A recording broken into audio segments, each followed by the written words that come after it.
Present. Good morning, everyone. So, welcome back to our channel and as well as our class. So, today in our class, we are going to mainly focus on Indian geography and its facts. Okay, especially this class is meant for Indian geography. అంటే భారతదేశానికి సంబంధించినటువంటి geography అంటే భూగోళ శాస్త్రం చెప్తాం దీన్ని. So this Indian geography and its India facts. So జియోగ్రఫీకి సంబంధించినటువంటి ఫ్యాక్ట్స్ ఎలా ఉంటాయి ఇండియాకి సంబంధించి. So especially in this class we are going to cover all some of the important concepts of this Indian geography. And especially this class is very important and useful for all kind of students, especially not only for 10th class. So 10th and who want to prepare for the competitive exams like SSC and CGL and RRB, so groups, so like this any competitive examination. So this class is very useful. So without wasting time, I am entering into the Indian geography and its facts topic. Okay, so first of all let me tell you one important concept. So in this one, the first concept today I would like to cover is about the physiographic divisions of India. Okay, so without wasting our time, I am starting the first session. So the first topic of today's class is about physiographic divisions. So మన ఇండియాకి సంబంధించిన physiographic divisions ఎన్ని ఉన్నాయి and what are the major physiographic divisions. So వీటిని మనం తెలుగులో నైసర్గిక స్వరూపాలు అంటాం. ఏమంటాం వాటిని? నైసర్గిక స్వరూపాలు అంటాం. అంటే భారతదేశానికి ఉన్నటువంటి నైసర్గిక స్వరూపాలు ఎన్ని ఉన్నాయి. So what are the different physiographic divisions of India and what are they. So we have to now look into that one. Okay, so let me tell you, our country India is having mainly 6 physiographic divisions. And so totally how many you are having? 6 physiographic divisions ఉన్నాయండి. So మనకి 6 నైసర్గిక స్వరూపాలు ఉన్నాయి. So the first one is about the Himalaya mountains, and the second one is about the Indo-Gangetic plain. Okay, and third one is about the Thar desert, and the fourth one is about the peninsular plateau, and the fifth one is about east and west coastal plain, and the last sixth one is about the island groups. So total we will be having 6 physiographic divisions for India. Okay, so అవి ఏంటంటే మొత్తం మనం చెప్పుకునేటువంటి first one Himalaya mountains, and second one Indo Gangetic plain అనొచ్చు, లేదా northern plain అని కూడా అంటాం. Okay, northern plains or Indo Gangetic plain, Himalaya mountains, and the third one is about the Thar desert, and fourth one peninsular plateau, and fifth one east and west coastal plain, and the last sixth one island groups. So ఇవన్నీ కూడా మనం కలిపితే top to bottom వరకు మనం చూసుకుంటే these are the 6 important physiographic divisions of India. Okay, so total will be having 6 physiographic divisions of India. So వీటిని మనం తెలుగులో 6 నైసర్గిక స్వరూపాలని చెప్తాం. But it are not. So this is the first topic that is about the physiographic division. So total we will be having 6 physiographic divisions. So the second topic is about the distances. So ఇప్పుడు మనం చెప్పుకున్నాం. So top Himalayas దగ్గర నుంచి start చేసుకుంటూ వెళ్ళి కింద island groups వరకు వెళ్ళాం. సో ఇప్పుడు మనం చూసుకుంటే we have to know what is the distance between north to south and east to west of India. అంటే తూర్పు నుంచి పడమరకి, ఉత్తరం నుంచి దక్షిణంకి ఎంత వెడల్పు ఉంది. So what is the maximum distance between east to west and north to south. We have to know that one. Okay, the maximum distance between east to west or west to east. So first మనకి distance ప్రకారంగా చూసుకుంటే west నుంచి east వరకు. So west in the it seems that from Gujarat border to east అంటే మనకి అరుణాచల్ ప్రదేశ్. అంటే మనకి ఇప్పుడు ఇండియా మ్యాప్లో చూసుకుంటే వెస్ట్ అంటే మనకి గుజరాత్ ఉంటుందండి. ఈస్టర్న్ సైడ్కి వచ్చేటప్పటికి అటు సైడ్ అరుణాచల్ ప్రదేశ్ ఉంటుంది. So the maximum distance between west to east is 2933 kilometers. And okay, so not centimeters, kilometers. 2933 kilometers is the maximum distance that is existing between west to east borders. Got it or not? So మొత్తం ఇప్పుడు చూసుకుంటే west నుంచి ఈస్ట్కి 2933 kilometers. Then what about the maximum distance from north to south? ఇప్పుడు north నుంచి సౌత్కి ఎంత వస్తుంది. So what will be the maximum distance between north to south India. అది చెప్పుకుంటూ వెళ్తే మనకి 3214 kilometer. Okay, don't get confuse here. 3214 kilometers from north to south. In the similar way 2933 kilometers from west to east. So these are the maximum distances from west to east and similarly from north to south. So these are the second topic. Okay, distance between east to west and north to south. And coming to that one, next topic is about the latitude. Okay, so మనకి latitudes చెప్పుకుంటూ వెళ్తే మనకి total will be having 180 latitudes ఉంటాయి. Okay, this topic will be learned in the 6th class. Globe లెసన్లో మనకు వస్తుంటాయి 180 latitudes 360 longitudes ఉంటాయి, అవునా కదా. ఈ 180 లాటిట్యూడ్స్లో which latitude is passing through India and which latitude will divide the India into 2 equal parts అని అడుగుతుంటాడండి. ఎగ్జామినేషన్ పాయింట్ ఆఫ్ వ్యూలో అడిగేటప్పటికి ఎలా అడుగుతాడంటే which latitude is passing through the India and which latitude divides the India into 2 equal parts. Okay, ఏ latitude India pass అవుతూ ఇండియాని 2 భాగాల కింద విడదీస్తుంది అంటే the latitude name is tropic of cancer. Okay, very very important. దీన్ని మనం కర్కటక రేఖ అని చెప్తూ ఉంటాం, అవునా కదా. So tropic of cancer is the latitude that passes through the middle of the India and it divides the India into 2 divisions or 2 parts. Okay, the name of that latitude is tropic of cancer. And what is the measurement అంటే 23.5 degrees north latitude. Okay, south కాదండి, south అయితే మళ్ళీ trophic of Capricorn అయిపోతుంది. ఇక్కడ south కాదు, నార్త్నే మనం రాయాలి. 23.5 degrees north latitude is called tropic of cancer which passes through the middle of the India by dividing into 2 equal parts, and name of that latitude is Tropic of Cancer. We are calling it as Karkataka Rekha in Telugu. Okay, that is the next topic. Okay, and the next one is about the Indian Standard Time. Okay, భారతదేశం మొత్తం ఒక ప్రణాళిక అంటే time ఒక లాంగిట్యూడ్ని base చేసుకుని measure చేస్తుందండి. Okay, the next question is which longitude is taken as IST. Okay, మనం ఏ లాంగిట్యూడ్ని IST కింద తీసుకుంటాను అడుగుతున్నాడండి. ఐఎస్టీ అంటే first of all you have to understand the meaning of IST is Indian standard time. అంటే మొత్తం భారతదేశం అంతా కూడా పేర్లు అందులో నుంచోండి. ఇండియన్ స్టాండర్డ్ టైం అంటే మొత్తం దేశం అంతా కూడా ఆ లాంగిట్యూడ్ని బేస్ చేసుకునే టైమింగ్ అనేది ఫాలో అవుతుంది. ఓకే, బట్ నాట్ ఇక్కడ లోకల్ టైం. అంటే ఏ స్టేట్కి ఆ స్టేట్ లోకల్ టైమ్స్ ఉంటాయి. బట్ ఈ లోకల్ టైంను పక్కన పెడితే entire India will follow the timing session basing upon one longitude. ఆ లాంగిట్యూడ్ ఏంటి? I mean, which longitude is taken as Indian Standard Time. Okay, the name of that longitude is 82 degrees 30 minutes east longitude. Got it or not? So, A longitude అని మనం తీసుకుంటాం 82 degrees 30 minutes. 30 minutes అంటే మనం చెప్పుకున్నట్టుగా half అని రాయొచ్చు, ఎందుకంటే 30 అంటే మనకి 60లో సగం కాబట్టి 82.5 అని రాయొచ్చు, లేదా 82 degrees 30 minutes. మినిట్స్ అంటే పైన మనం జస్ట్ ఇలా చిన్న గీత పెడుతూ ఉంటాం. అంటే 82 degrees 30 minutes డైరెక్షన్ కూడా రాయాలి. ఏ direction longitude? Eastern longitude. Okay, that would be taken as the Indian standard time. అంటే ఆ లాంగిట్యూడ్ మీద పడినప్పుడు ఎర్త్ రొటేషన్ అప్పుడు ఆ లాంగిట్యూడ్ మీద ఎంతైతే టైం ఉంటుందో that time will be taken as the Indian standard time. 82 degrees 30 minutes east longitude. Got it or not? So the next one, very very important concept, what is the dividing line between India and China? Okay, China అంటే ఈ రోజులు మనం స్పెషల్గా చెప్పక్కర్లేదండి, మొత్తం ప్రపంచం అంతా మారుమోగిపోతుంది China పేరు because of the significance of corona, అవునా కదా. So now the question is what is the name of the dividing line between India and China. అంటే ఇండియాకి చైనాకి మధ్య ఉన్నటువంటి డివైడింగ్ లైన్ అంటే బార్డర్. ఓకే, ఆ బార్డర్ లైన్ని మనం ఏమని పిలుస్తాం? What is the name of the dividing line between India and China అని అడుగుతున్నాడు. The name of that dividing line is McMahon line. Okay, ఆ లైన్ పేరు ఏంటండి? McMahon line. MOHANLINE. McMahon line is the name of the dividing line between India and China. Okay, and next one, name the strait. Strait అంటే ఇక్కడ జలసంధి అండి. జలసంధి అంటే ఒక చిన్న స్ట్రైట్ కాలువలు అంటే చూడండి. Name the straight that separates India and Sri Lanka.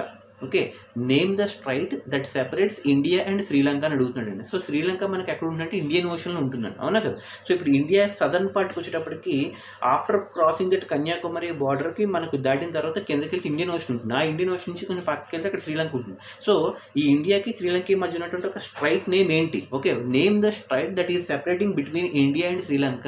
ఆ స్ట్రైట్ నేమ్ ఏంటంటే పాక్ స్ట్రైట్ అంటూ ఉందండి. పాక్, PALK, ఎల్ సైలెంట్ అండి అక్కడ. ఓకే, పాల్క్ అని చదవకూడదు, Palk strait, PALK. Okay, Palk జలసంధి అంటూ ఉందండి. Okay, Palk strait is separating India and Sri Lanka which is located in Indian Ocean. What it are not? So the next one is about the island groups అండి. Okay, so మనకి 2 types of islands ఉన్నాయండి. Okay, ఈ 2 types of islands ఏంటంటే the first one is about Andaman and Nicobar. First గ్రూప్ని మనం ఏమని పిలుస్తామండి? Andaman and Nicobar islands. And second one Lakshadweep islands. Okay, first one ఏంటి మనకి? Andaman and Nicobar. And second one Lakshadweep islands. అయితే ఇప్పుడు అండమాన్ అండ్ నికోబార్ ఐలాండ్స్ ఎందులో ఉన్నాయి అంటే మనకి బే ఆఫ్ బెంగాల్, అంటే బంగాళాఖాతం అని చెప్తాం. ఓకే, బంగాళాఖాతం అంటే ఇక్కడ Bay of Bengal. So Bay of Bengal అయినటువంటి బంగాళాఖాతంలో ఉన్నటువంటి ఐలాండ్స్ మనం అండమాన్ అండ్ నికోబార్ ఐలాండ్స్ అంటాం. ఇన్ ద సిమిలర్ వే మనకి అరేబియన్ సీ అంటే అరేబియా సముద్రం అంటాం. ఓకే, అరేబియన్ సీలో ఉన్నటువంటి ఐలాండ్స్ని లక్షద్వీప్ ఐలాండ్స్ అంటాం. Got it or not? So you have to know the basic differences. So Lakshadweep Islands are located in Arabian Sea, whereas Andaman and Nicobar Islands are located in Bay of Bengal. Okay, got it or not? So ఇప్పుడు మనకి తెలియాల్సింది ఏంటంటే బే of బెంగాల్ని మనం eastern boundary of India అంటాం. Okay, map పాయింటింగ్లో అడుగుతూ ఉంటాడు, name the eastern boundary. Eastern boundary అంటే ఈస్ట్ సైడ్ ఉన్నటువంటి boundary bay of Bengal. In the similar way western boundary అంటే మనకి అరేబియన్ సీ అండి. Got it or not? So eastern boundary అయితే bay of Bengal, western boundary అయితే Arabian sea, northern boundary Himalaya mountains, southern boundary వచ్చేటప్పుడు మనకి Indian ocean. So ఇప్పుడు ఇలా మనకి బౌండరీస్ ఉంటాయి. ఆ బౌండరీస్లోనే మనకి Bay of Bengal, Andaman Nicobar, Arabian సీలో లక్షద్వీప్ ఉన్నాయి. So here one more thing you have to know. ఇక్కడ క్వశ్చన్ ఎలా అడుగుతున్నాడంటే name the islands located in Arabian Sea and Bay of Bengal అని అడుగుతున్నాడండి. So name the islands that are located in Arabian Sea and Bay of Bengal. Arabian సీలో ఉన్నటువంటి islands అయితే లక్షద్వీప్, బే of బెంగాల్లో ఉన్నటువంటి ఐలాండ్స్ అయితే అండమాన్ అండ్ నికోబార్ అంటాం. So the next question is about the Andaman and Nicobar Islands are having which type of origin? Okay, very very important question. Andaman and Nicobar islands మనకి Bay of బెంగాల్లో ఉన్నాయి కదండి. మరి అటువంటి అండమాన్ అండ్ నికోబార్ ఐలాండ్స్లో ఏ టైప్ ఆఫ్ ఆరిజిన్స్ ఎక్కువగా వస్తూ ఉంటాయంటే the answer is volcanic origin, అగ్ని పర్వతాలకు సంబంధించిందండి. Okay, Andaman and Nicobar islands are mainly having volcanic type of origin. But in the similar way, Lakshadweep Islands, which are located in Arabian Sea, they are having coral origin. Coral, okay, CORAL, coral type of origin. Got it or not? So Andaman and Nicobar Islands ki aithe volcanic type of origin, but whereas Lakshadweep Islands kochettappadiki matram coral type of origin. Got it or not? And whereas the Lakshadweep are located in Arabian Sea and Andaman and Nicobar are located in Bay of Bengal, and Bay of Bengal is the eastern boundary, Arabian Sea is the western boundary. Okay, got it or not? So the next one is about the eastern Ghats and Western Ghats. So ఇప్పుడు మనకి India map point of వ్యూలో చూసుకుంటే మనకి ఈ eastern side and అలాగే western side మనకి చూసుకుంటే India మ్యాప్లో డౌన్కి వచ్చేటప్పటికి ఒక కప్ షేప్లో ఫామ్ అవుతుంది. అంటే ఒకటి వెస్ట్ కోస్ట్ అవుతుంది, ఇంకోటి ఈస్ట్ కోస్ట్ అవుతుంది. ఈ వెస్ట్ కోస్ట్ వైపు ఉన్నదేమో అరేబియన్ సీ, ఈస్ట్ కోస్ట్ వైపు ఉన్నదేమో బే ఆఫ్ బెంగాల్. ఇప్పుడు మనం చూసుకుంటే ఈ ఈస్ట్ కోస్ట్ దాటి కంట్రీలో ఉన్నటువంటివి ఈస్టర్న్ ఘాట్స్ అంటామండి. ఇన్ ద సిమిలర్ వే ఈ వెస్ట్ కోస్ట్ దాటి కంట్రీ వైపు ఉన్న వాటిని వెస్టర్న్ ఘాట్స్, అంటే పడమటి కనుమలు, తూర్పు కనుమలు, తూర్పు కనుమలు, పడమర కనుమలు, అంటే Western Ghats and Eastern Ghats. అంటే these are nothing but the mountains. Okay, ఈ ఈస్టర్న్ ఘాట్స్, వెస్టర్న్ ఘాట్స్ అని కంటిన్యూస్ రేంజ్ ఆఫ్ మౌంటైన్స్ అండి. సో ఇవి ఎలా స్ట్రెచ్ అవుతాయి అంటే along parallel to their coastal plains. ఈ వెస్టర్న్ ఘాట్స్ అయితే వెస్ట్ కోస్టల్ ప్లేన్కి ప్యారల్గా ఎక్స్టెండ్ అవుతూ వస్తాయి. అలాగే ఈస్టర్న్ ఘాట్స్ అయితే ఈస్ట్ కోస్టల్ ప్లేన్కి ప్యారల్గా ఎక్స్టెండ్ అయ్యి వస్తాయి. అయితే ఇక్కడ వాడు అడిగే క్వశ్చన్ ఏంటంటే Eastern Ghats and Western Ghats meet at a place called. ఇప్పుడు మనం చెప్పుకున్న చూడండి, ఇలా డౌన్కి వెళ్ళేటప్పటికి ఎక్కడ కూడా కలవాలి రెండు. In the similar way Western Ghats and Eastern Ghats ఈ రెండు ఎక్కడ కలుస్తాయని అడుగుతున్నాడండి. So these two will meet together in Nilgiri mountains. So Nilgiris దగ్గర గుడాలూర్ అనే ప్రాంతం దగ్గర కలుస్తాయి. గుడాలూర్, ఓకే, GUDALUR, గుడాలూర్ అనే ప్రాంతం దగ్గర నీలగిరి పర్వతాల వద్ద ఈ రెండు కలుస్తాయండి. So Eastern Ghats and Western Ghats together they will meet at a place called Gudalur which is located near to the Nilgiri mountains. Okay, Nilgiri ప్రాంతంలో ఉన్నటువంటి గుడాలూర్ ప్రాంతం very very important, examination point of view అడుగుతాడండి.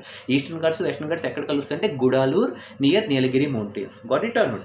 So the next one is about the highest peak in Eastern Ghats. Okay, మనం ఇప్పుడు చెప్పుకున్నాం eastern Ghats అన్నవి east coastal ప్లేన్కి ప్యారల్గా extend అవుతూ వస్తాయండి.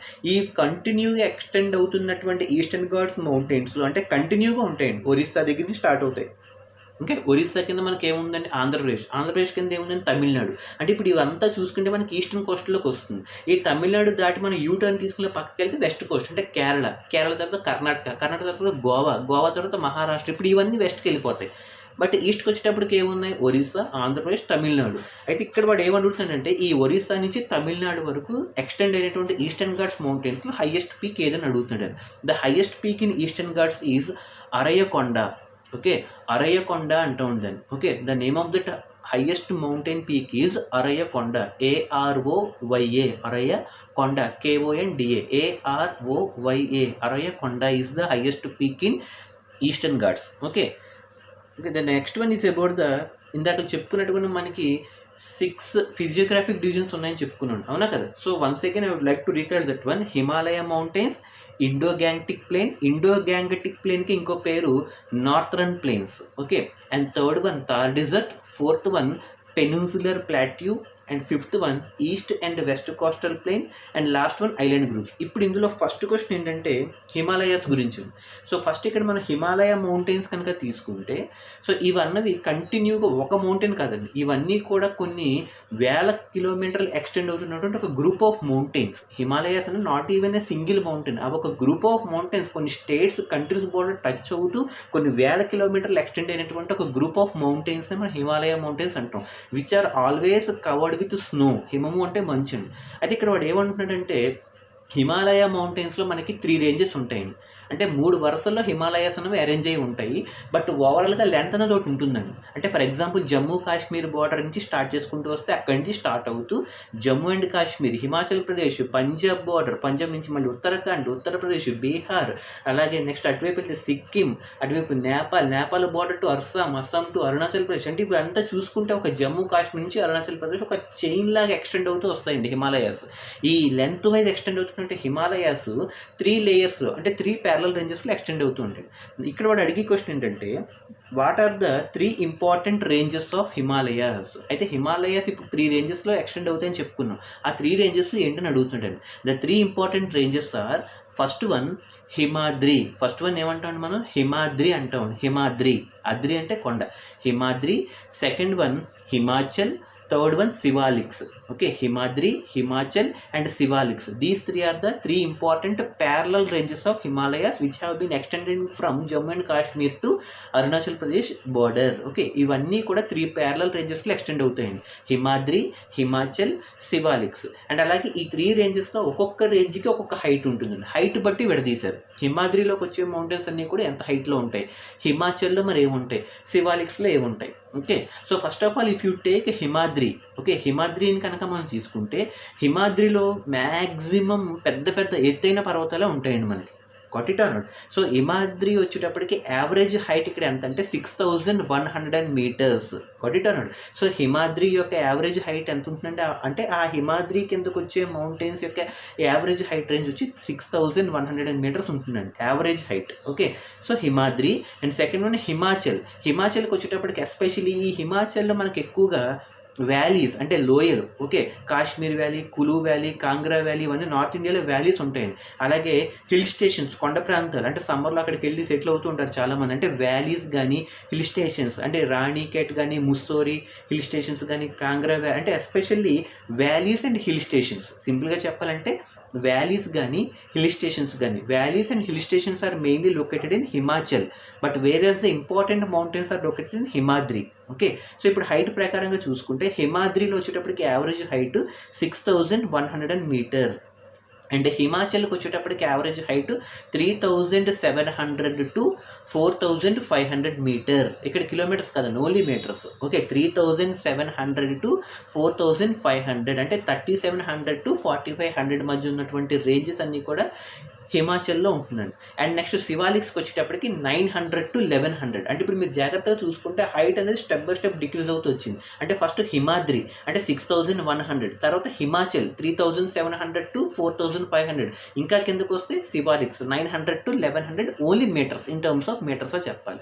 అండ్ అలాగే ఇప్పుడు చెప్పుకున్నటువంటిగా వ్యాలీస్ కానీ హిల్ స్టేషన్స్ కానీ మనకు ఎక్కువగా ఉండేవన్నీ కూడా హిమాచల్లో ఉంటాయి.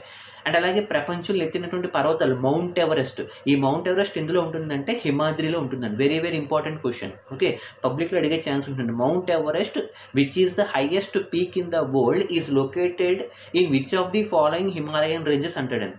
ఏ రేంజెస్లో ఉంటుందని? హిమాద్రిలో ఉంటుంది, హిమాచల్లో శివాలిక్ కాదు. Okay, mount Everest 8848 meters height అండి అది. ఓకే, ఆ 8848 meters హైట్ ఉన్నటువంటి మౌంట్ ఎవరెస్ట్ హిమాద్రి రేంజెస్లోనే ఉంటుంది. అది వరల్డ్ మొత్తంలో హైయెస్ట్ పీక్. ఓకే, అది హిమాద్రిలో మాత్రమే ఉంటుంది. అండ్ అలాగే వరల్డ్ వైడ్ అయితే మౌంట్ ఎవరెస్ట్, మరి ఇండియాలో కూడా ఒక హైయెస్ట్ పీక్ ఒకటి ఉంటుందండి. ఇండియా మొత్తం చూసుకుంటే హైయెస్ట్ పీక్ని మనం K2 మౌంటైన్ అంటాం. K2 కే రాసి అంటే ఆల్ఫాబెట్స్లో కే ఉంటుంది కదండి, కే రాసి పక్కన నెంబర్ వేస్తాం K2. సో దీన్నే మనం గాడ్విన్ మౌంటైన్స్ అని కూడా అంటాం. Okay, Godwin or K2 GADWIN Godwin అని చదవచ్చు, లేదా K2 మౌంటైన్ కూడా చదవచ్చు. ఇది మనకి ఎక్కడ ఉంటుందంటే జమ్మూ కాశ్మీర్ పైన టాప్ మోస్ట్ స్టేట్ మనకి జమ్మూ కాశ్మీరే కదా. జమ్మూ కాశ్మీర్లో డాట్ పెట్టి ప్లేస్ చేసి మౌంటైన్ సింబల్స్ లొకేట్ చేసి సరిపోతుంది. ఓకే, సో K2 అన్నది ఇండియాలో highest peak. Okay, but mount Everest అనేది ప్రపంచంలో హైయెస్ట్ పీక్. ఇక్కడ కన్ఫ్యూజ్ అవ్వద్దు. వరల్డ్ మొత్తం హైయెస్ట్ పీక్ అయితే ఎవరెస్ట్, ఇండియాలో హైయెస్ట్ పీక్ అయితే K2 or Godwin. Okay, so especially these like highest peaks are mainly located in Himadri ranges. And అలాగే valleys కానీ హిల్ స్టేషన్స్ కానీ ఉంటే అది హిమాచల్. ఓకే, థర్డ్ రేంజ్ వచ్చేటప్పటికి శివాలిక్స్, అంటే అక్కడ గులకరాళ్ళు కానీ అలివియం డిపాజిషన్స్ కానీ ఇవన్నీ ఉంటాయి మనకు అక్కడ. got it or not? So once again, Himadri, Himachal and Shivaliks, and 6,100 meters is the average height of Himadri, 3,700 to 4,500 meters is the average height of Himachal, and 900 to 1,100 is the average height of Shivaliks. Got it or not? And Mount Everest and K2 are the highest peaks. One is related to world and one is related to India. These are located in Himadri, and whereas valleys and hill stations are located in Himachal. Got it or not? So these are the some of the important questions. చాలా questions cover అయిపోయింది. Okay, so those are the questions. అంటే ఇక్కడ వాడి next question ఏంటంటే name the average height of Himadri, Himachal and Shivaliks అడిగాడండి. Average heights అడిగాడు. ఇప్పుడే ఇక్కడ నేను చెప్పుకున్నాం 6,100 మీటర్ ఒకటి, 3,700 to 4,500 ఒకటి, 900 to 1,100 ఒకటి Shivaliks. Okay, so the next one is about also cover చేసుకున్నాను ఆల్రెడీ.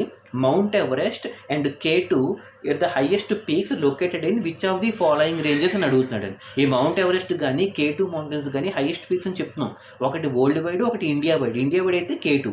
ఈ రెండు ఎందులో ఉన్నాయి? So these two mount Everest and K2 are located in which of the following ranges అని అడుగుతున్నాడు. ఏ రేంజ్ అనేది? హిమాద్రి. ఓకే, హిమాద్రిలో ఉంటున్నాయి మనకి. ఓకే, అండ్ అలాగే వ్యాలీస్ అండ్ హిల్ స్టేషన్స్ అయితే హిమాచల్. నెక్స్ట్ క్వశ్చన్ అదే అండి. Okay, next question is about the hill stations and valleys are located in which of the following ranges అని అడుగుతున్నాడు. వ్యాలీస్ కానీ హిల్ స్టేషన్స్ కానీ మనకి ఎందులో ఎక్కువగా కనబడితే హిమాచల్. హిమాచల్ యొక్క హైట్ వచ్చేటప్పటికి 3,700 to 4,500. సో ఇక్కడ వరకు ఓకే కదండి. So is about the Himalayas. So the next one is about the highest peaks అండి. ఓకే, హైయెస్ట్ పీక్స్ ఒకటి ఉంటాయండి. ఇక్కడ హైయెస్ట్ పీక్స్తో కూడా కన్ఫ్యూజ్ అవ్వద్దు. Very very important topics these are. So మనకి ఇక్కడ చూసుకుంటే ఎంటైర్ ఇండియాలో హైయెస్ట్ పీక్ అయితే K2 అండి. ఓకే, చెప్పుకున్నాక కన్ఫ్యూజ్ అవ్వదు, జాగ్రత్తగా వినండి. ఓకే, ఎంటైర్ ఇండియా మొత్తం తీసుకుంటే ఎంటైర్ ఇండియాలో highest peak K2 or Godwin. ఇది మనం అడిగితే మ్యాప్ అంటే జమ్మూ కాశ్మీర్లో పెట్టాలి K2. అలా కాకుండా ఓన్లీ సౌత్ ఇండియాలో హైయెస్ట్ పీక్ అయితే, నార్త్ ఇండియా కాదు, only south India. South India అంటే మనకి మధ్యప్రదేశ్ నుంచి కింద కన్యాకుమారి బోర్డర్ వరకు సౌత్ ఇండియానే. సో సౌత్ ఇండియాలో హైయెస్ట్ పీక్ వచ్చేటప్పటికి Anamudi. Okay,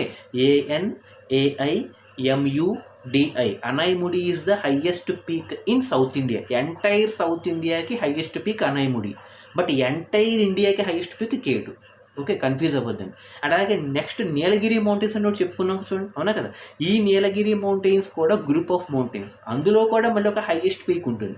the highest peak in Nilgiris is Doddabetta. Okay, Doddabetta mountains అంటాం. Highest peak in Nilgiris, highest peak in south India, highest peak in entire India. And అలాగే ఇంకొక హైయెస్ట్ పీక్ కూడా ఉందండి. అది ఎందులో ఉందంటే highest peak in Aravalli mountains. Aravalli అన్నవి హిమాలయాస్ కంటే ఓల్డ్ మౌంటైన్స్ అండి. ఓకే, హిమాలయాస్ ఇంకా young mountains.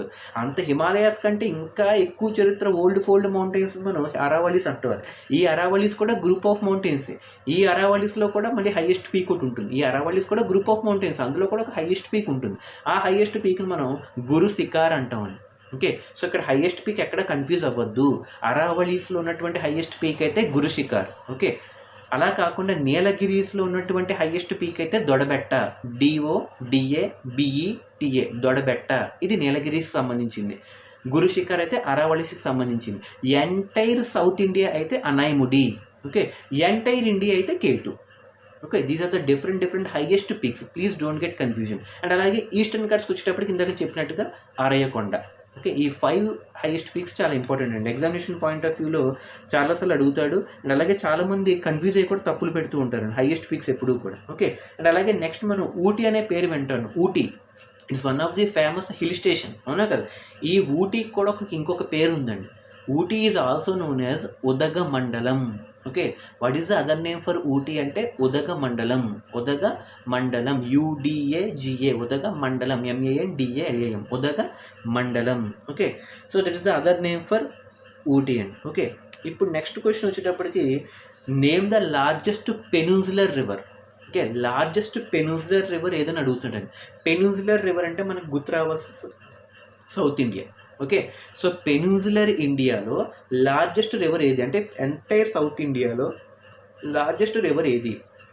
Name the largest peninsular river అంటే Godavari. Got it are not? Entire India అయితే గంగా, కానీ ఇక్కడ ఎంటైర్ ఇండియా అడగట్ల, ఓన్లీ సౌత్ ఇండియాలో లార్జెస్ట్ పెనిన్సులర్ రివర్ అని పేరు వినబడంగానే మీరు పెట్టాల్సింది Godavari. Got it are not? Okay, it's very very important question. So the next one is about the very very important, all these are general concepts ఉంది. Next ఇప్పుడు Thar dessert అండి. ఇప్పుడు మనం చెప్పుకోబోయేది థార్ డెజర్ట్. అంటే మనం ఒక్కొక్క ఫీచర్ చెప్పుకుంటూ వస్తుంది. చూసుకోండి, హిమాలయ మౌంటైన్స్ అయిపోయింది, హిమాద్రి, హిమాచల్, శివాలిక్స్ ఉంటాయి, వాటి హైట్స్ అక్కడక్కడ ఏమేమి ఉంటాయి, మౌంట్ ఎవరెస్ట్, K2 అని చెప్పుకుంటూ వచ్చాం. సో నెక్స్ట్ ఇప్పుడు థార్ డెజర్ట్. ఈ థార్ డెజర్ట్ మనకి ఎక్కడ ఉందంటే అరావళి మౌంటైన్స్కి లీవర్డ్ సైడ్ ఉందండి. లీవర్డ్ అంటే backward side. Okay, so Aravalli మౌంటైన్స్కి లీవర్డ్ సైడ్ ఉన్నటువంటి important desert is nothing but Thar desert. ఈ థార్ డిజర్ట్లో ఉన్నటువంటి క్లైమేట్ని మనం arid type of climate. Arid అంటే dry and high humidity. Okay, పొడి వాతావరణం, వేడి ఎక్కువగా ఉన్నటువంటి ఎరిడ్ టైప్ ఆఫ్ క్లైమేట్ అంటాం. బట్ ఇట్ అన్నాడు. So this Thar desert is located in the state of Rajasthan, which is located in the leeward side of Aravalli mountains. Aravalli mountains కూడా రాజస్థానే. ఈ అరావళి మౌంటైన్స్కి లీవర్డ్ సైడ్లో ఉన్న డిజర్టే Thar desert. It is in the state of Rajasthan. And the average amount of rainfall in Thar desert is, Thar desert అనగానే రెయిన్ఫాల్ తక్కువ ఉంటుందండి. అలాగే అక్కడ యావరేజ్ అమౌంట్ ఆఫ్ రెయిన్ఫాల్ వచ్చేటప్పటికి థార్ డెజర్ట్లో అంటే యావరేజ్గా ఒక యానంలో మనం చూసుకుంటే 100 to 150 mm అండి. 100 నుంచి 150 mm, సెంటీమీటర్లు కూడా కాదు, మిల్లీమీటర్లు. 100 to 150 mm of rainfall is measured in the Thar desert in an annum. యాన్యువల్గా మనం చూసుకుంటే 100 to 150. ఓకే, అండ్ దాంతోపాటు here one more speciality is there. ఈ రివర్కి ఒక సైడ్న అంటే మధ్యలో మనకి ఆ థార్ డెజర్ట్ ఎక్కడైతే వెళ్తుందో ఆ రివర్కి, ఆ డెజర్ట్కి దగ్గరలో ఒక రివర్ కూడా ఫ్లో అవుతుందండి. The name of that river is Luni, LUNI. Very very very important concept అండి. ఎగ్జామినేషన్ పాయింట్ ఆఫ్ వ్యూలో ఖచ్చితంగా అడుగుతాడు, జీకే అవ్వచ్చు, 10th పబ్లిక్ అవ్వచ్చు. Name the river that flows through Thar desert అని అడుగుతాడు. థార్ డెజర్ట్ ద్వారా టచ్ అయ్యి ఫ్లో అవుతున్నటువంటి రివర్ ఏదంటే river Luni, LUNI. Luni river కూడా రాజస్థానే, థార్ డెజర్ట్ కూడా రాజస్థానే, అరావళి మౌంటైన్స్ కూడా రాజస్థానే. And average amount of rainfall in Thar desert is 100 to 150 mm. And అలాగే లొకేషన్ చూసుకుంటే Thar desert is located in the leeward side of Aravalli. And అలాగే అరావళిలో ఉన్నటువంటి గ్రూప్ ఆఫ్ మౌంటైన్లో హైయెస్ట్ పీక్ని గురు శిఖర్ అంటాం. ఇందాక హైయెస్ట్ పీక్లో చూసుకున్నాం. అండ్ అలాగే యావరేజ్ రెయిన్ఫాల్ వచ్చేటప్పటికి 100 to 150 mm. Okay, got it are not? So the next one is about the lengthwise extension of Himalayas. What is the average length of extension of Himalayas? Average length ఒకటి extend అవుతుందని చెప్పుకున్నాం చూడండి, Jammu and Kashmir దగ్గర నుంచి అరుణాచల్ ప్రదేశ్ వరకు extend అవుతుందని చెప్పుకున్నాం. ఆ ఎక్స్టెండ్ అవుతున్నప్పుడు వాటి యొక్క లెంత్ ఎంత అని అడుగుతున్నాడండి. 2400 kilometers వరకు ఉంటుందండి లెంత్. 2400 kilometer. ఓకే, 2400 kilometer వరకు అది ఎక్స్టెండ్ అవుతుంది. It's a long chain of continuous mountains extended from Jammu and Kashmir to Arunachal Pradesh, which is having a length of 2400 kilometers. Okay, got it or not? It is the average length of extension. Okay, the next one is about the name the river that flows through Thar Desert. ఇప్పుడే చెప్పుకున్నాం, Luni river, LUNI. అలాగే Thar desert is located in the leeward side of dash అని అడుగుతాడు, Aravalli mountains. Aravalli మౌంటైన్స్కి leeward side ఉన్నటువంటి డెజర్టే Thar desert. అలాగే next one is about the east and west coastal plains అండి. ఇప్పుడు మనం చెప్పుకుంటున్నాం, ఇందాక వరకు మనం ఈస్టర్న్ ఘాట్స్, వెస్టర్న్ ఘాట్స్ అని చెప్పుకున్నాం. Now we are going to discuss about east coastal plain and west coastal plain. ఇప్పుడు ప్లేన్స్కి వెళ్తున్నాం, తీరము రేఖ అని చెప్తూ ఉంటాం. మనం ఇండియా మ్యాప్లో మనకి రేఖ అంటే మార్జిన్ ఒకటి ఉంటుంది కదండి, ఆ మార్జిన్సే మనం ఈస్ట్ కోస్టల్ ప్లేన్, ఇంకో దాన్ని మనం వెస్ట్ కోస్టల్ ప్లేన్ అంటున్నాం. అయితే ఈ ఈస్ట్ కోస్టల్ ప్లేన్ మనకి ఎస్పెషల్లీ ఒరిస్సా నుంచి తమిళనాడు వరకు మనకంతా కూడా ఈస్ట్ కోస్టల్ ప్లేన్ అండి. ఈ తమిళనాడు దాటి మనం యూటర్న్ కొట్టుకుంటే వెస్ట్ వైపు వెళ్తాం. ఈ వెస్ట్ నుంచి మళ్ళీ మహారాష్ట్ర వరకు మళ్ళీ వెస్ట్ కోస్టల్ ప్లేన్ అవుతుందండి. కొట్టిటానండి. ఇప్పుడు దీన్ని బట్టి మనం ఏం చెప్పొచ్చు, ఈస్ట్ కోస్టల్ ప్లేన్ అన్నది, జాగ్రత్తగా రండి, ఈస్ట్ కోస్టల్ ప్లేన్ అన్నది ఇటు బే ఆఫ్ బెంగాల్కి, ఈస్టర్న్ ఘాట్స్కి మధ్యలో ఉన్నది. కరెక్టే కదండి, అవునా కదా. So the plain which is located between eastern Ghats and Bay of Bengal. అంటే ఈస్టర్న్ ఘాట్స్కి బే ఆఫ్ బెంగాల్కి మధ్యలో ఉన్నది east coastal plain. The same way west coastal plain అంటే the plain which is located between western Ghats and Arabian Sea. అంతే కదా, Arabian సీకి western ఘాట్స్కి మధ్యలో అయితే west coastal plain, Bay of బెంగాల్కి ఈస్టర్న్ ఘాట్స్కి మధ్యలో అయితే east coastal plain. Got it are not? Now ఈ ఈస్ట్ కోస్టల్ ప్లేన్కి వెస్ట్ కోస్టల్ ప్లేన్కి డిఫరెంట్ స్టేట్స్ ఉన్నాయి. ఇప్పుడు మనం చెప్పుకున్న చూడండి, ఒరిస్సా, ఆంధ్రప్రదేశ్, తమిళనాడు, తర్వాత కేరళ, కర్ణాటక, మహారాష్ట్ర, గోవా, ఇవన్నీ చెప్పుకున్నాం. అంటే ఒక్కొక్క స్టేట్లో ఒక్కొక్క పేరు ఉంటుందండి. ఇప్పుడు అలా చూసుకుంటే ఈస్ట్ కోస్టల్ ప్లేన్ మనం తీసుకుంటే ఒరిస్సాలో ఒక పేరు, ఆంధ్రప్రదేశ్లో ఒక పేరు, తమిళనాడులో ఒక పేరు ఉంటుందండి. ఇప్పుడు ఆ నేమ్స్ అడుగుతూ ఉంటాడు కాంపిటేటివ్ ఎగ్జామినేషన్ అవ్వచ్చు, 10th అవ్వచ్చు.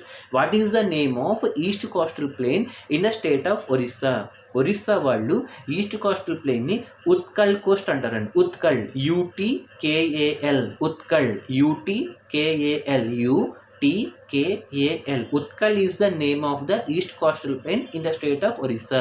మరి ఆంధ్ర వాళ్ళు ఏమని పిలుస్తారంటే సర్కార్. ఓకే, మన ట్రైన్ పేరు కూడా ఉందండి, సర్కార్. ఓకే, CIRCAR, సర్కార్ అని చదవాలి, కిర్కార్ అని చదవకూడదు, సర్కార్ అని చదవాలి. Okay, so the name of east coastal plain in Andhra Pradesh, Andhra వాళ్ళు ఈస్ట్ కోస్టల్ ప్లేన్ ఏమని పిలుస్తారంటే సర్కార్ కోస్ట్ అంటామండి. ఒరిస్సా వాళ్ళు అయితే ఉత్కల్ కోస్ట్ అంటారండి. అలాగే నెక్స్ట్ ఆంధ్రకి తమిళనాడు వాళ్ళు ఏమని పిలుస్తారంటే కోరమాండల్. ఇది కూడా ట్రైన్ పేరు ఉందండి, Coromandel, COROMANDL, Coromandel. Okay, Coromandel is the name of east coastal plain in the state of Tamil Nadu. Got it or not? And Sarkar is the name of East Coastal Plain in the state of Andhra Pradesh. Utkal is the name of East Coastal Plain in Orissa.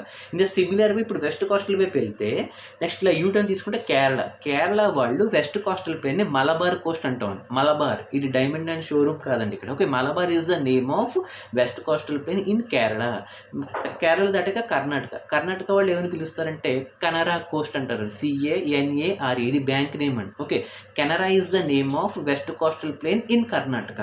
Malabar is the name of west coastal plain in Kerala. Next ఇంకా 2 మిగిలిపోయి, Goa and Maharashtra. వీళ్ళు కాన్కన్, KONKAN, Konkan అని పిలుస్తారండి. What it are not? So these are the names of east and west coastal plains in different states. Okay, Utkal అయితే ఒరిస్సా, సర్కార్ అయితే ఆంధ్ర, కోరమండల్ అయితే తమిళనాడు, కేరళ అయితే మలబార్, కర్ణాటక అయితే కెనరా, మహారాష్ట్ర, గోవా అయితే Konkan. Okay, so these are the different names of east and west coastal plains. So the next one is about the tributaries. Okay, tributaries అంటే మనకి ఉపనదులు. ఇంకా ఒక మెయిన్ రివర్ నుంచి ఒక పాయి విడిపోయి అక్కడి నుంచి ఉపనదులు ఫామ్ అవుతూ ఉంటాయి. అలాగే ట్రిబ్యూటరీస్ కొన్ని ఉంటాయండి రివర్స్కి. ఓకే, ఫస్ట్ ఇక్కడ మనం ఇండస్ రివర్ తీసుకుంటే, అంటే జనరల్గా మనం చెప్పుకోవాల్సింది ఏంటంటే హిమాలయన్ రివర్స్ మనకు 3 ఉంటాయండి. అంటే హిమాలయ ప్రాంతాల్లో పుట్టి అక్కడే నార్థన్ ప్లేన్లో ప్రవహిస్తున్నటువంటి రివర్స్ మనం హిమాలయన్ రివర్స్ అంటాం. ఏమంటాం? హిమాలయన్ రివర్స్ అంటున్నాం. ఓకే, ఆ హిమాలయన్ రివర్స్ మనకి mainly we are having 3 types of rivers. One is Indus, Ganga and Brahmaputra. ఈ 3టిని కలిపి మనం హిమాలయన్ రివర్స్ అంటాం. అంటే which are mainly flowing in northern plains. ఇందాక చెప్పుకున్నాక నార్థన్ ప్లేన్స్లో ఎక్కువగా ఫ్లో అయ్యే ఈ 3 రివర్స్. ఈ 3 రివర్స్ని మనం హిమాలయన్ రివర్స్ అంటున్నాం. ఇండస్, గంగా, బ్రహ్మపుత్ర. ఈ 3 ఎక్కడ ఫ్లో అవుతుంది అంటే నార్థన్ ప్లేన్స్లో ఫ్లో అవుతుంది. సో వీటికి సమ్ ట్రిబ్యూటరీస్, ఉపనదులు ఉంటాయండి. ఓకే, ఇండస్ తీసుకుంటే దీనికి మెయిన్గా 5 ట్రిబ్యూటరీస్ ఉంటాయండి. ఇండస్కి ఇవి ఎగ్జామినేషన్ పాయింట్ ఆఫ్ వ్యూలో అడుగుతాడు. ఇండస్కి 5 ట్రిబ్యూటరీస్ ఉంటాయి. అవి Chenab, Ravi, Sutlej, Jhelum and Beas. Okay, total 5 అండి. ఒకటి Chenab, Ravi, Sutlej, Jhelum and Beas. So these are the 5 important tributaries of Indus. Okay, so Chenab, Ravi, Sutlej, Jhelum and Beas. So these are the 5 important tributaries of Indus. అలాగే నెక్స్ట్ గంగా తీసుకుంటే, ఓకే, గంగా కూడా ఇంపార్టెంట్ ట్రిబ్యూటరీస్ ఉంటాయండి. Okay, Chambal, Son, Betwa, okay, Gandak, Kosi. సో ఇవన్నీ కూడా మనకి important tributaries of Ganga river అండి. సో ఇలా తీసుకుంటే మనకి ఇండస్, గంగా అండ్ బ్రహ్మపుత్ర ఈ 3 కూడా నార్థన్ ప్లేన్స్లో ఫ్లో అవుతున్నటువంటి Himalayan rivers. Got it are not? So ఇక్కడ వాళ్ళకి ఎలా అడుగుతారంటే next one, in which state the sun rises first in India. So జనరల్గా మనకి సన్ ఎక్కడ పుడుతుందండి? ఏ డైరెక్షన్లో? First eastern. కాబట్టి ఈస్టర్న్ సైడ్లో ఫస్ట్ ఏ స్టేట్ ఉందండి మనకి? అరుణాచల్ ప్రదేశ్. అంటే ఇండియా మొత్తం చూసుకుంటే sun rises first in the state of Arunachal Pradesh. What it are not? So this is a very important question. Okay, the next one is about the biggest canal in India. What is the biggest canal, లేదా name the biggest canal in India అంటున్నాడు. The biggest canal in India is Indira Gandhi canal. Very very important అండి. Okay, it is also located in Rajasthan. Okay, the biggest canal in India is Indira Gandhi canal. కాలువ, ఇండియాలో అతి పొడవైన కాలువ ఏదంటే Indira Gandhi canal. దాని యొక్క లెంత్ 650 కిలోమీటర్స్ ప్రవహిస్తుందండి. Okay, 650, which is the largest and biggest canal in India is Indira Gandhi canal. Okay, and next one, name the rivers that flow in northern plains. ఇందాకలో చెప్పుకున్నాం కదా, name the rivers that flow in northern plains అంటే Indus, Ganga and Brahmaputra. And అలాగే next question వచ్చేటప్పటికి name the different names of east and west coastal plains ఉంది. అది already we have covered I think. And next one, ఇండియాలో ఉన్నటువంటి largest and smallest states అండి. Okay, India మొత్తం చూసుకుంటే the largest state is Rajasthan. Okay, smallest state is Goa. Okay, Goa and next Sikkim కూడా అండి. Okay, Goa is the first priority, Sikkim is the second priority, but largest is Rajasthan. Okay, got it are not? So the next one is about the doons and doab. Okay, doons, duns అంటూ ఉంటాం జనరల్గా. ఈ డన్స్ అంటే ఏంటంటే these are the valleys and V shaped longitude valley. Valley అంటే మనకి ఎలా కనబడుతుంది, రెండు పర్వతాల మధ్య ఒక లోయ ఉంటుంది, అవునా కదా. ఇటు ఒక మౌంటైన్ ఉండి మళ్ళీ ఇలా మౌంటైన్స్ ఉండి, అవునా కదా. సో దాన్ని మనం వీ షేప్డ్ వ్యాలీస్ అంటే డన్స్ అని చెప్తూ ఉంటాం. సో డిఫైన్ డన్ అని అడుగుతుంటండి. డన్స్ అంటే లేదా డూన్స్ అంటే ద లాంగిట్యూడ్నల్ వ్యాలీస్, అంటే లాంగిట్యూడ్ అంటే ఎక్స్టెండ్ అవుతున్నాయి, అవునా కదా, రెండు మౌంటైన్స్ మధ్య ఎక్స్టెండ్ అవుతున్నాయి. The longitudinal valleys that are existing between Himadri and Himachal. ఇందాక ఫస్ట్లో మనం చెప్పుకున్నాం చూడండి, హిమాద్రి హిమాచల్స్ ఉంటాయని రేంజెస్. ఈ హిమాద్రికి హిమాచల్కి మధ్య ఉన్నటువంటి వ్యాలీస్ని మనం డూన్స్ అంటున్నాం. The longitudinal valleys that are located between Himadri and Himachal of Himalayas are known as doons or duns. Okay, so the next one is about the doab. అంతర్వేద అంటాం దీన్ని మనం. డోయబ్, DOAB. డోయబ్ అంటే రెండు నదుల మధ్య ఉన్నటువంటి ఒక భూమి. Okay, the land that is existing between the two rivers. రెండు రివర్స్ నదుల మధ్య ఉన్నటువంటి ఒక భూమిని మనం డోయబ్ ప్రాంతం అంటాం. The land that is existing between two rivers is called doab. So దీన్ని మనం తెలుగులో అంతర్వేది అని చెప్తూ ఉంటాం. Got it are not? So the next one is about the name the largest peninsular river అని చెప్పుకున్నాం. ఆల్రెడీ మనం కవర్ చేస్తాం. లార్జెస్ట్ పెనిన్సులర్ రివర్ అంటే answer is Godavari. So the next one is about the Khadar and Bangar. Okay, very very very important. Khadar and Bangar, KHADAR, Khadar, BHANGAR, Bangar. Khadar and Bangar అంటే ఏంటి అంటే ఇందాక మనం చెప్పుకున్నట్టుగా సెకండ్ ఫిజియోగ్రఫిక్ డివిజన్ ఏంటంటే మనకి నార్థన్ ప్లేన్స్. సో నార్థన్ ప్లేన్స్లో 3 రివర్స్ ఫ్లో అవుతున్నాయి. ఓకే, ఇండస్, గంగా, బ్రహ్మపుత్ర ఫ్లో అవుతున్నాయి. ఇవి ఫ్లో అవుతున్నప్పుడు వాటి యొక్క వాటర్ యొక్క కాంపోజిషన్తో ఆ సాయిల్ ఫెర్టైల్గా మారిపోతుంది.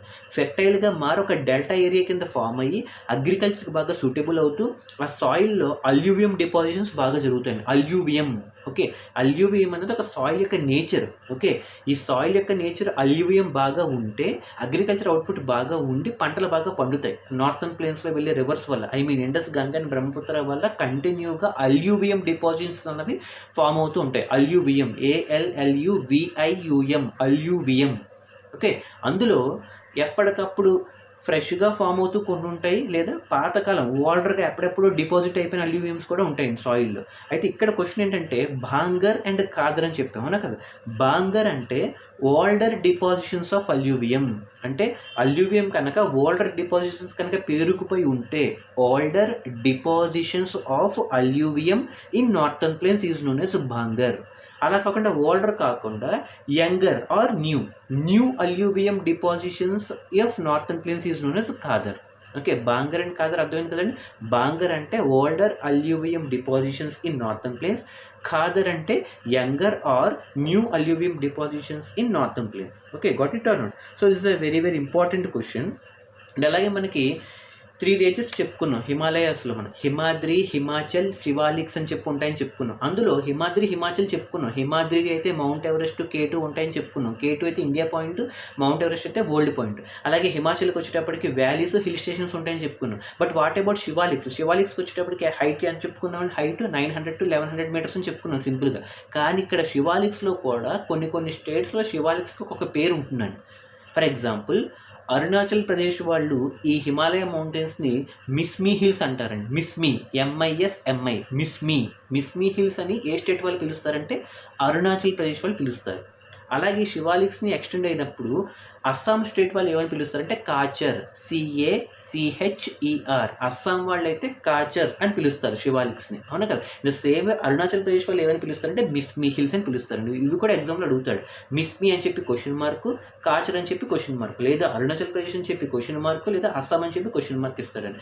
అస్సాం వాళ్ళు అయితే కాచరు, అరుణాచల్ ప్రదేశ్ వాళ్ళు అయితే మిస్మి.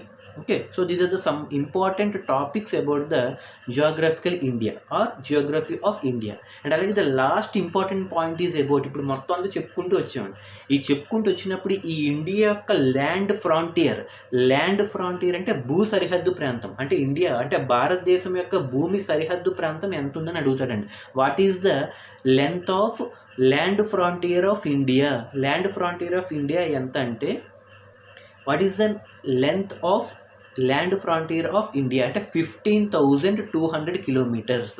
Very very important. Okay, 15,200 kilometres is the land frontier of India. 15,200 అండి. ఓకే, ప్రపంచవ్యాప్తంగా చూసుకుంటే మన భారతదేశం వైశాల్య ఏరియాలో 7th పొజిషన్లో ఉంటూ ల్యాండ్ ఫ్రాంటియర్ యొక్క లెంత్ వచ్చి 15,200 కిలోమీటర్స్.